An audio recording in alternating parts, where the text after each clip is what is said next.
Itu buka jalan, buka jalan. Buka jalan. Sorry ya, Bang. Ya. Iya.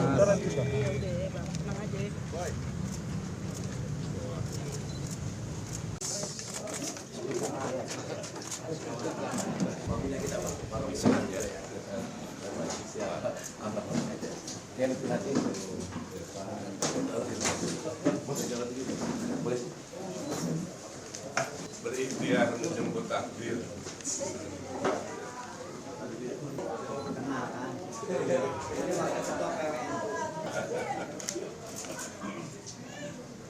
Sebagai orang Betawi ya, saya harus menyuarakan aspirasi masyarakat Betawi.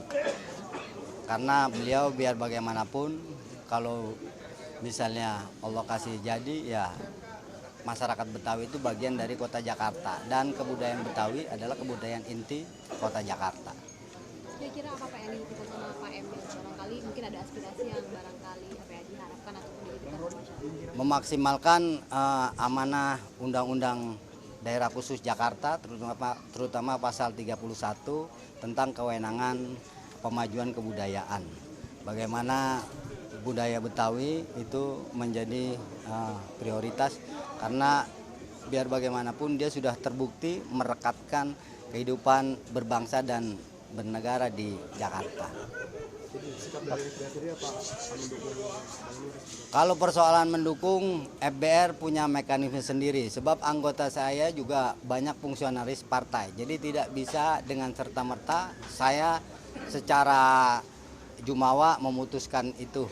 Kalau persoalan Kantipmas, saya akan ambil kewenangan saya untuk memerintahkan semua teman-teman menjaga itu. Tapi kalau persoalan pilkada, saya harus bermusyawarah. Yang bisa dijamin adalah keamanan kesejahteraan masyarakat. Ya, artinya kita mendukung pemilu aman dan damai. Bang, setelah bertemu Kang Emil, ini dari FBR sendiri melihat sosok Kang Emil seperti apa, Bang? Saya kira saya nggak perlu panggil abang, karena sama seperti misalnya bebek jangan dipaksa berkokok. Karena semua punya eksistensi masing-masing, tapi tidak lantas itu menjadikan sebuah hal yang tidak bisa bersinergi. Saya kira nggak perlu harus jadi abang juga, beliau sangat menghargai Betawi. Sama seperti Pak Jokowi dulu ketika dia datang dari Solo, tapi kemudian pakaian sadaria, pakaian Betawi menjadi pakaian resmi di Pemda Jakarta. Jadi nggak perlu memaksakan bebek menjadi ayam atau ayam menjadi bebek. Nggak perlu harus saya katakan bahwa Kang Emil harus ganti hari ini menjadi Bang Emil, kagak pantas juga kan. Tapi saya kira komitmennya bisa kita pegang. Bang, Cakung ini kan kecamatan terbanyak, penduduk terbanyak se-Jakarta ya, ada 600.000. Betul. Ini dari Abang sendiri untuk mengkonsolidasikan agar Bang Emil menang di sini gimana, Bang? Kalau persoalan pemenangan saya bilang tadi, saya belum mendukung siapapun hari ini. Jadi yang jelas saya hanya mensukseskan bagaimana pemilu kada ini berjalan aman, damai, dan bermartabat.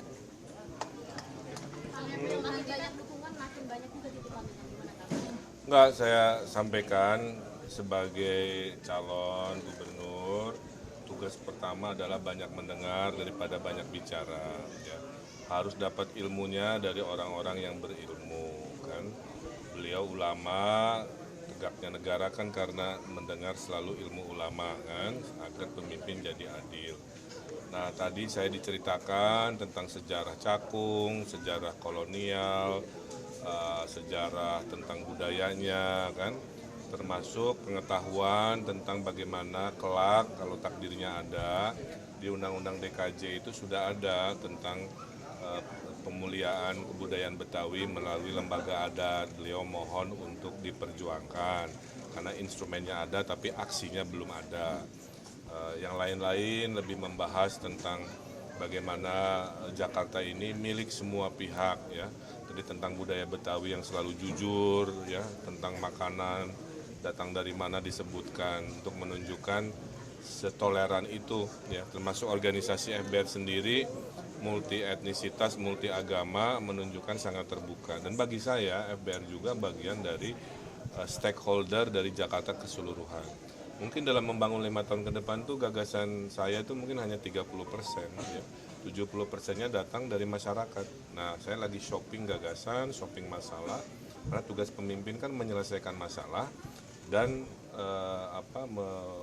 mewujudkan aspirasi.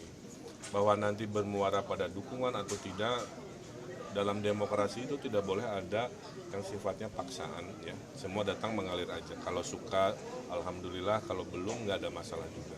Tapi yang tidak boleh berubah adalah sikap calon pemimpin untuk rendah hati belajar kepada mereka-mereka yang sudah lama di tempat ini. Saya kira itu tujuan saya ke sini.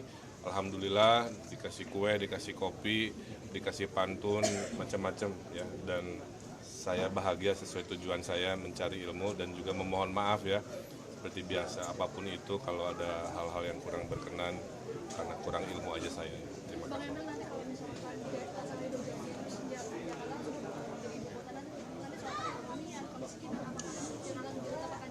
Tadi saya sampaikan juga ke Pak Kiai, waktu saya mungkin 70% ngurusin orang miskin, ya. Karena kejomplangan atau gap itu masih tinggi.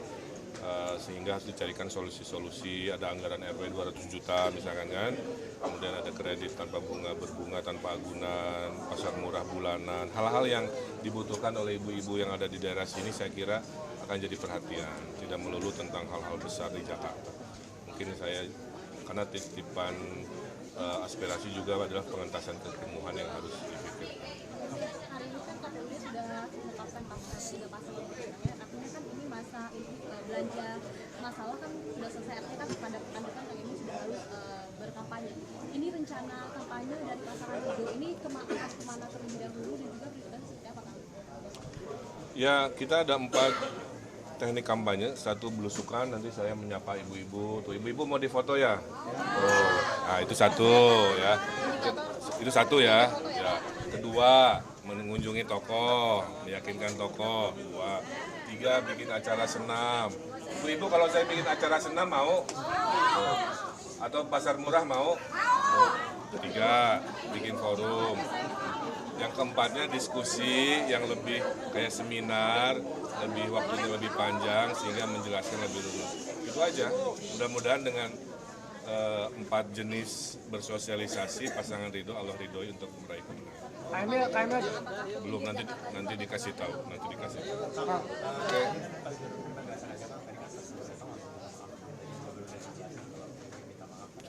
Karena begini, banyak orang mengkonsumsi tentang saya dari media yang sebenarnya cuma sepotong-sepotong, ya, dan cenderung salah paham. Maka saya minta maaf. Kemudian saya terangkan tadi, menerangkan asal-usul, menerangkan program, kan akhirnya lebih paham. Dan itu mah adab aja. Ya. Kan kata ibu tuh ya, ngajarin anak-anak tuh selalu 3. Minta maaf, minta tolong, terima kasih. Kan itu. Makanya hari ini juga saya minta maaf, saya minta tolong ilmunya, dan terima kasih dikasih kopi dan ilmu gitu. Saya kira itu ya. Terakhir. Setuju. Gini, saya tidak menghalangi kalau orang lain panggil abang, kan nggak bisa maksa. Tapi saya sendiri dari dulu, dari kecil ya dipanggilnya akang, jadi nggak ada masalah. Kan Pak Jokowi juga, Mas Jokowi gitu kan. Mas Pram juga panggilnya Mas Pram. Saya dengar gitu kan. Pak Ahok apa dulu? Pak Ahok ya? Apa Bang Ahok? Pak Ahok aja. Jadi kira-kira gitu lah ya. Terima kasih. Izin Pak, satu lagi tadi di sepanjang jalan ada baliho yang kemudian ada baliho Bapak, pasangan Ridho, kemudian ada vandalisme Pak di jalan-jalan. Gimana? Ya gini, selama ketertiban itu adalah kewajiban ya. Kalau sudah namanya vandalisme, jawabannya sama. Jangan ada pelanggaran aturan, itu aja. Bahwa ekspresi orang beda-beda silakan. Namanya demokrasi, tidak ada pemimpin yang disukai 100%, tidak ada pemimpin juga yang dibenci 100%. Itulah sunatullah. Terima kasih Hatur Nuhun.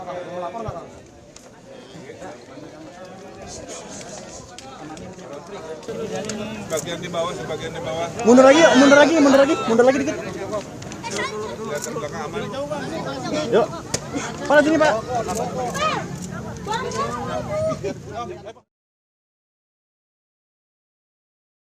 Menjunjung tinggi prinsip jurnalisme dalam setiap tayangan terbaiknya.